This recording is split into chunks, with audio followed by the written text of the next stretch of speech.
சாய் பக்தர்களுக்கு என் அன்பு வணக்கங்கள். ஓம் சாய்ராம்.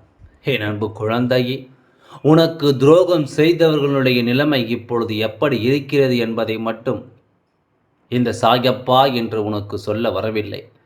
துரோகத்தை செய்தவர்களுடைய நிலைமை உனக்கு திரும்ப வர வேண்டிய அவசியம் இப்பொழுது வந்திருக்கிறது. ஏனென்றால் இன்று இந்த அப்பாவின் வார்த்தைகளை நீ கேட்காமல் போனால் அது நடந்தேவிடும். உன்னை சுற்றி வருகின்ற தீமைகளை உணராமல், உன்னை தேடி வருகின்ற பிரச்சனைகளை அறியாமல் நீ இருந்து கொண்டிருக்கின்றாய். உன்னை சூழ்ந்து வருகின்ற ஒவ்வொருவரும் என்ன செய்கிறார்கள் என்பதை புரிந்து கொள்ளாமல் இருக்கிறாய். அப்பா இதை எல்லாமும் புரிந்து கொண்ட பிறகு உனக்கு சொல்லாமல் சென்று விட முடியுமா? சாயப்பா உன்னை தேடி வரும் இந்த பிரச்சனைகளை உனக்கு எடுத்துச் சொல்லாமல் இருந்துவிட முடியுமா? உன்னோடு நான் இருக்கின்ற இந்த காலம் இனி அத்தனையிலும் உன்னை தேடி வருகின்ற ஒவ்வொரு விஷயங்களிலும் உன் வாழ்க்கையில் நடக்கும் அடுத்தடுத்த உண்மைகளை நிச்சயமாக நீ என்னவென்று கண்டுபிடித்து விடுவாய். சாயப்பா என்ற தெய்வம் உன்னோடு இருக்கும் வரையிலும் உனக்கு நடப்பது எதுவென்றாலும் அதிலிருந்து நிச்சயமாக உன்னை காத்திடுவது என் கடமை அல்லவா? என் அன்பு குழந்தையே, நீயே என்னை வேண்டாம் என்று சொன்னாலும் நான் ஒருபொழுதும் உன்னை விட்டு விலகி நடக்க மாட்டேன். ஒருபோதும் நான் உன்னை விட்டு விலகிச் செல்ல மாட்டேன் என்பதை நீ புரிந்து, சரி என்றும் தவறென்றும் நான் உனக்கு வேண்டி எல்லாவற்றையும் பார்க்காமலும் தந்து கொண்டிருக்கின்றேன். எந்த நிலை ஆனாலும் என் குழந்தையின் வாழ்க்கையில் நடக்கின்ற ஒவ்வொரு விஷயங்களையும் நான் உடனிருந்து உனக்கு செய்து கொண்டு தான் இருக்கின்றேன். அதனால் இனிமேல் எதற்குமே என் குழந்தை நீ அஞ்சாதே. எந்த ஒரு விஷயத்திற்குமே என் குழந்தை நீ கலங்காதே. நான் வந்து தருகின்ற விஷயங்களில் உன் வாழ்க்கையில் உனக்கான நல்லதை நீ இனிமேல் பெற்றுக்கொள்ள வேண்டும். எப்பொழுதும் எதையுமே தொலைத்து விட்டால் உன்னை தேடி இந்த அப்பா வருகின்ற இந்த நாட்கள் இனி உனக்கான ஒவ்வொரு நேர்மையும் உனக்கு எடுத்துச் சொல்லும். ஒவ்வொரு புரிதலையும் நிச்சயமாக உனக்கு நடத்தி கொடுக்கும். வாழ்க்கை என்றால் என்ன என்பதனை உனக்கு கட்டாயமாக எடுத்துச் சொல்லும் என்பதை நீ மறந்து விடாதே. சாயப்பா இருப்பது இனி என்னவானாலும் சரி, அதிலிருந்து உனக்கு தரக்கூடிய எல்லா நன்மைகளையும் நம்பிக்கைகளையும் உனக்கு தந்து கொண்டே இருக்கும் என்பதை நீ மறக்காதே. என் அன்பு குழந்தையே, தெய்வம் என்ன சொல்ல நினைக்கிறது என்பதையெல்லாம் உனக்கு நான் முழுமையாக நேரிலேயே கொண்டு வந்து தருகின்றேன். துரோகத்தை செய்தவருக்கு ஒரு பிரச்சனை வருகிறது. என் குழந்தைக்கும் அந்த பிரச்சனை திரும்ப வருவதற்கு காத்திருக்கிறது. அப்படியானால் அதை நான் சொல்லாமல் சென்றால் நீ என்னை என்ன நினைப்பாய்? சாயப்பாவிற்கு ஒரு விஷயம் தெரிந்தும் நம்மிடம் மறைத்து விட்டாரே, நமக்கு இப்படி ஒரு பிரச்சனை வரப்போகிறது என்பது அவருக்கு தெரிந்துதானே? அப்படியானால் ஏதாவது ஒரு வகையில் நமக்கு சொல்லி இருக்கலாமே, ஏதாவது ஒரு வகையில் இந்த விஷயத்தை நமக்கு இவர் உணர்த்தி இருக்கலாமே என்று நீ யோசிப்பாய் அல்லவா? அதனால்தான் அப்பா இன்று இந்த நேரமே உனக்கு இதனை சொல்லிவிடுகின்ற முடிவுக்கு வந்துவிட்டேன். சாயப்பா நினைத்த மாத்திரத்தில் உன் வாழ்க்கையில் எல்லா விஷயங்களையும் ஒன்றன் பின் ஒன்றாக நடத்திவிட ஏற்படுத்துகின்ற ஒவ்வொரு முயற்சியிலும் உனக்கான நன்மைகளை நான் தேடிக்கொண்டு வந்து தரத்தான் செய்கின்றேன். உன்னுடைய எண்ணங்களும் சிந்தனைகளும் உன்னோடு இருந்து உனக்கு நடத்துகின்ற அத்தனையும் நீ சரியாக புரிந்து கொள்ள வேண்டும். சாயப்பா இருக்கும் பொழுது எதையுமே நினைத்து என் குழந்தை நீ கலங்கக்கூடாது. எந்த ஒரு விஷயத்தையும் யோசித்து என் குழந்தை நீ வருந்தக்கூடாது. தெய்வம் சொல்லித்தரும் நிலைகளை நீ உனக்கே என்று எல்லாவற்றையும் கொஞ்சம் கொஞ்சமாக தெரிந்து கொள். தேவை என்று என்னவெல்லாம் உன்னை தேடி வருகிறதோ அவை எல்லாவற்றையுமே சரியாக புரிந்து கொள்ள வேண்டும். சரியான புரிதலுக்குள் ஆட்பட்டு இந்த அப்பா சொல்லித்தரும் இந்த பாடங்களை கற்றுக்கொண்டால் வரக்கூடிய நாட்களில் எதிர்வரும் பிரச்சனைகளை நிச்சயமாக ஒன்றுமில்லாமல் நீ ஆக்கிவிடுவாய் என்பதுதான் உண்மை. உன்னால் முடியும், எதையுமே கடந்து வர உன்னால் முடியும். அப்படிப்பட்ட மனக்குழப்பத்தை உனக்கு நான் கொடுத்திருக்கிறேன். அப்படிப்பட்ட ஒரு மனநிலையை நான் உனக்கு கொடுத்திருக்கின்றேன். உன்னை தேடி வரும் ஒவ்வொரு விஷயங்களையும் நீ புரிந்து கொண்டு என்னவெல்லாம் நடக்கிறதோ என்பதனை தெரிந்து கொண்டு இருந்திருந்தால் இனி பதில் வரும் நாட்களில் எல்லாமும் நீ சரியாக புரிந்து நடந்து கொள்வாய். இந்த சாயப்பா உனக்கு என்ன நடக்கிறது, ஏது நடக்கிறது என்பதனை எல்லாம் சரியாக எடுத்துச் சொல்ல வருவதற்கு என்ன காரணம் என்பதையும் இனி வரும் நாட்கள் உனக்கே சொல்லிவிடும். உன்னை சுற்றி வரும் ஒவ்வொரு விஷயங்களிலும் இதை எல்லாமோ உனக்கு நடத்தி சொல்லிவிடும் என்பதை மறக்காதே. நடக்கக்கூடிய காரியங்களினால் இந்த அப்பா யார் என்பதை உனக்கு நிச்சயமாக நான் நிரூபித்து காட்டுவேன். இந்த சாயப்பா யார் என்பதை உனக்கு எடுத்துச் சொல்வேன். உன்னோடு நான் இருக்கும் இந்த நேரம் முழுக்க இனி உன்னை தொடரும் ஒவ்வொரு விஷயங்களும் உனக்கு நன்மதிப்பை கொடுக்கும். உனக்கான தேவைகளை என்னவென்று எடுத்துச் சொல்லும் என்பதையும் நீ மறக்கக்கூடாது. என் குழந்தையே, துரோகம் செய்தவர்களை தெய்வம் பார்த்து கொண்டிருக்கிறது என்று நீ நினைக்கிறாயா? துரோகம் செய்தவர்களை தெய்வம் அப்படியே விட்டது என்று நீ நினைக்கிறாயா? உன்னை அதுவல்ல, துரோகம் செய்தால் அவர்களுக்கு என்ன நடக்கும் என்பதை நான் உனக்கு சொல்ல வருகின்றேன். துரோகம் செய்தவர்களை எதுவும் செய்யவில்லை என்று நீ சொல்லிக் கொண்டிருப்பாயானால் உனக்கு தெய்வம் அதை சொல்லிக் கொடுக்க ஒவ்வொரு நிலையிலும் நீ எப்படி இருக்கிறாய் என்பதை புரிந்து உனக்கான ஒவ்வொரு விஷயங்களையும் தெய்வம் நடத்த வரும் என்பதை நீ மறந்து விடாதே. நான் இருக்கும் இந்த காலம் இனி என்னவாகும் ஏதுவாகும் என்பதை எல்லாம் இந்த நாட்கள் உனக்கு எடுத்துச் சொல்லும் என்பதை நீ மறக்காதே.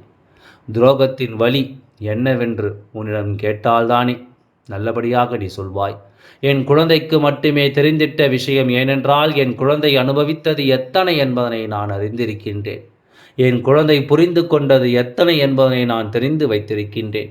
நீ என்னை அறியாதது என்ன என்பதனையும் நான் புரிந்து வைத்திருக்கின்றேன். தெரிந்தது என்ன, தெரியாதது என்ன, அறிந்தது என்ன, அறியாதது என்ன, இதை எல்லாமும் தெரிந்து புரிந்துத்தான் நான் உனக்கு ஒவ்வொன்றையும் தருகின்றேன். உன் கைகளில் நான் பொக்கிஷத்தை கொடுத்தால் அந்த குப்பை என்று நினைத்து எரிந்து விடுகின்றாய். குப்பையை கொடுத்தால் பொக்கிஷம் என்று பத்திரப்படுத்தி வைத்துக் கொள்கின்றாய். இது உன்னுடைய குணம். அது மட்டுமல்ல என் குழந்தை, நீ நம்பிக்கையின் உச்சத்தில் இருக்கின்றாய். எல்லோரையும் எளிதாக நம்பி விடுகின்றாய். எல்லோரும் இந்த வாழ்க்கையில் நிச்சயமாக உன்னை சுற்றி நடக்கும் ஒவ்வொரு விஷயங்களையும் உனக்கே என்று சரியாக உணர்த்துவார்கள். நான் யார் என்பதனை அவர்கள் உனக்கு நல்லபடியாக புரிய வைப்பார்கள். எல்லோரையும் நம்பி ஏமாந்து விடுகின்ற இந்த நேரம், இந்த வாழ்க்கையில் உன்னை யார் என்று உனக்கு அடையாளப்படுத்தும் சில விஷயங்கள் நிச்சயமாக உனக்கான ஒவ்வொரு புரிதலையும் உனக்கு சொல்லிக் கொடுக்கும் என்பதை நீ மறக்கக்கூடாது.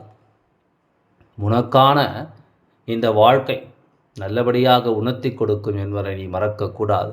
அப்பாவிற்கு வேண்டியது எல்லாம் இதுதான். ஒரு துரோகம் நடந்தால் அதை நீ தெரிந்து வைத்திருக்க வேண்டும். மேலும் மேலும் உனக்கு இவர்கள் துரோகத்தை கொடுப்பதற்கான ஒரு வாய்ப்பை நீ உருவாக்கி கொடுக்கக்கூடாது. மேலும் மேலும் ஒரு கஷ்டத்தை கொடுப்பதற்கான ஒரு வாய்ப்பை நீ உருவாக்கி கொடுக்கக்கூடாது. என் அன்பு குழந்தையே, துரோகத்தை செய்தவர்களுடைய மனநிலைமையை நீ கொஞ்சம் சிந்தித்து பார். ஒருவரின் வாழ்க்கையை அளிக்கிறோம், உடன் இருந்து கொண்டே அவர்களுக்கு குழி பறிக்கிறோம். இது எல்லாமும் முன்கூட்டியே யோசிக்காமல் அவர்கள் செய்து கொண்டிருப்பார்கள். இதுவெல்லாமும் முன்கூட்டியே என்னவென்று சிந்திக்காமல் அவர்கள் செய்து கொண்டிருப்பார்கள். இதையெல்லாம் தெரிந்து புரிந்து இந்த துரோகத்தை என்னவென்று உணர்ந்து இதற்கு தகுந்தாற் போல நீயும் உன் மனதை கல்லாக்கி கொள்ள வேண்டும். ஒவ்வொருவரினுடைய எண்ணங்களும் சிந்தனைகளும் அடுத்தவர்களை கெடுப்பதில் முறையாக இருக்கிறது என்றால், அடுத்தவர்களை அழிப்பதில் அது சரியாக இருக்கிறது என்றால், இவர்களுக்கு நீ இரக்கப்படுவதனால் என்ன பலன் இருக்கிறது? இவர்களுக்கு துரோகத்தை செய்ய வேண்டும் என்று நான் ஒருபொழுதும் உன்னிடம் சொல்ல வரவில்லை. அவர்கள் செய்ததை அவர்களுக்கு நாம் தெரிந்தே செய்தோமானால் நமக்கு அவருக்கும் என்ன வித்தியாசம் இருக்கிறது? அதனால் அவர்களை நீ விட்டு ஒதுங்கி நிற்பதோ, அவர்கள் செய்த தவறை மன்னிப்பதுதான் அவர்களுக்கு நீ கொடுக்கின்ற மிகப்பெரிய பாடம். இவர்களுடைய எண்ணங்கள் போல உன் வாழ்க்கையில் நடந்திட்ட ஒவ்வொரு விஷயங்களுக்கும் நல்லதொரு முடிவை நீ கொடுக்க வேண்டும் என்றால் நீ வாழ்ந்து காட்ட வேண்டும். இதை எல்லாமும் விட்டு இவர்கள் செய்ததையெல்லாம் மன்னித்து விட்டோம். இவர்களோடு நீ பழகி கொண்டிருந்தால் நிச்சயமாக இவர்களுக்கு வரக்கூடிய ஒவ்வொரு கஷ்டங்களுக்கும் உனக்கு திரும்பிவிடும். தெரிந்தே ஒரு தவறை நாம் செய்யும் பொழுது, அதாவது மன்னித்து விடுவதும் அமைதியாக கடந்து செல்வதும் மீண்டும் அவர்களோடு சேர்வதற்கானது அல்ல. அத்தோடு அவர்களுடைய உறவை நீ முறித்து கொள்வதற்கானது.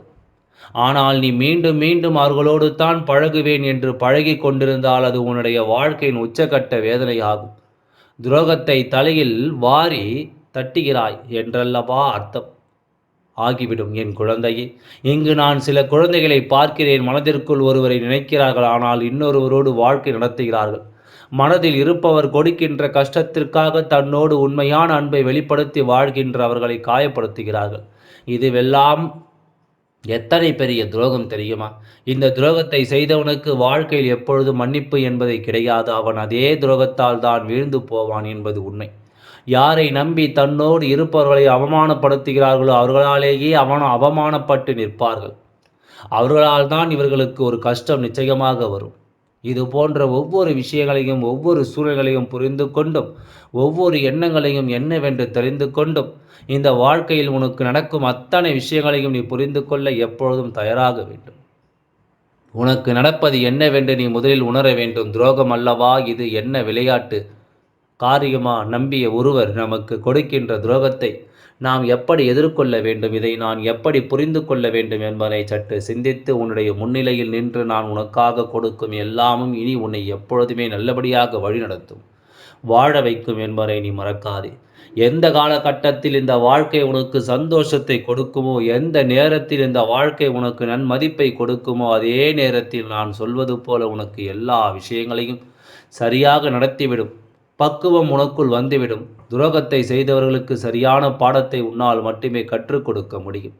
உன்னுடைய வாழ்க்கையினால் நீ வாழ்ந்து காட்டினாய் போதும். இனிமேல் அவர்கள் எந்த இடத்திலும் தலை நிமிர முடியாதபடிக்கு தெய்வம் அவர்களுக்கு தண்டனையை கொடுத்துவிடும் என்பதை நீ புரிந்து கொள்வாய். உண்மையான அன்பிற்கு எப்பொழுதும் மதிப்பு கிடையாது. போலியான அன்பு எனக்கு இங்கு ஒவ்வொருவரினுடைய வாழ்க்கையிலும் முன்னிருக்கிறது. போலியான அன்பை நிச்சயமாக நீ உன் வாழ்க்கையில் ஏற்றுக்கொள்ளும் பொழுது உண்மையான அன்பு உன்னை விட்டுத்தான் ஆகவே விலகி போகும். அது மட்டுமல்லாமல் எந்த சூழ்நிலையிலும் உன் வாழ்க்கை இனி உன் கைக்கு திரும்ப வராத நிலைக்கு அது சென்றுவிடும். வாழ்க்கையில் கொடுக்கின்ற வாய்ப்பை பயன்படுத்தி கொண்டு திருந்தி விட்டோமானால் அடுத்தடுத்து உன் வாழ்க்கையில் கிடைக்கும் நாட்களை ஒரு நொடி கூட வீணாக்காமல் சந்தோஷமாக வாழ்ந்துவிட வேண்டும். அப்பொழுதும் கிடைத்த வாய்ப்பை விட்டு நடக்கும் நாட்களையும் கிடைக்கும் ஒவ்வொரு மணித்துளிகளையும் வீணாக்கி கொண்டிருப்போமானால் நிச்சயமாக அத்தோடு அவர்கள் பிறந்ததற்கான பலனை இல்லாமல் போய்விட்டது என்பதுதான் அர்த்தம். தன்னுடைய சந்தோஷம், தன்னுடைய சுயநலம் இது ஒன்றுதான் இன்று இருக்கின்ற குழந்தைகளின் முக்கிய வேலையாக இருக்கிறது. அடுத்தவர்கள் காயப்பட வேண்டும், அடுத்தவர்களை வேதனைப்பட வேண்டும், அதுதான் அவர்களுக்கு மிகப்பெரிய நம்பிக்கையாக இருக்கிறது. அதில்தான் அவர்கள் சந்தோஷத்தையே உணர்கிறார்கள். இப்படியாக ஒவ்வொரு விஷயங்களையும் இந்த வாழ்க்கையில் புரிந்து கொண்டும் தெரிந்து கொண்டும் ஒவ்வொரு நிலையிலும் இவர்கள் மகிழ்ச்சியாக இருக்கிறார்கள் என்றால் நிச்சயமாக இதனை நாம் உணர வேண்டும். இதை எல்லாமும் என்னவென்று நாம் புரிந்து கொள்ள முயற்சி செய்ய வேண்டும்.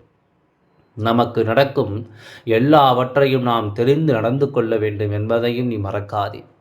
இத்தனை காலத்திலும் இந்த வாழ்க்கையில் நீ சந்தித்த விஷயங்கள் ஒவ்வொன்றையும் நீ புரிந்து கொள்ள வேண்டும். நீ சந்தித்த ஒவ்வொரு உண்மைகளையும் நிச்சயமாக என் குழந்தை நீ சரியாக வாழ்ந்து காட்ட வேண்டும் என்பதை நீ மறக்காதே. யார் இருந்தாலும் இல்லை என்றாலும் எப்பொழுதும் உன்னோடு பயணிக்க இந்த அப்பா நான் இருக்கின்றேன். உன்னை தேடி வரும் தீமைகளை எல்லாமும் வேறறுத்து உனக்கு நன்மைகளை உருவாக்கிவிட நான் இருக்கின்றேன் என்பதை நீ மறக்காதே. சாயப்பா இருக்கும் இந்த காலம் மட்டும் இனி என் குழந்தை தன்னை சுற்றி வருகின்ற எல்லா விஷயங்களிலும் நம்பிக்கையோடு இருக்க பழகிவிடும். இந்த அப்பா நான் துணை இருக்கும் இந்த நேரம் இனி எல்லா உண்மைகளையும் நீ புரிந்து கொண்டு நிச்சயமாக நன்மதிப்போடு வாழ தயாராகிவிடும்.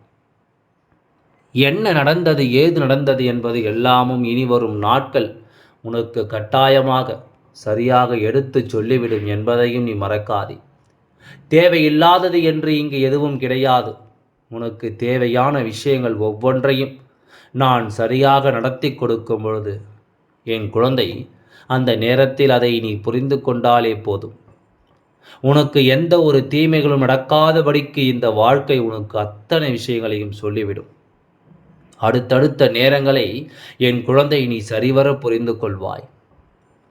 இத்தனை காலமும் உன்னை ஆட்டி படைத்த இந்த விஷயங்கள் எல்லாமும் நீ விட்டுவிட்டு இனி உனக்கு நடக்கும் நன்மைகளை நீ என்னவென்று புரிந்து கொண்டால் உன்னை எல்லாமும் உனக்கு நான் மதிப்பை கொடுக்கும் என்பதை நீ மறக்காதே.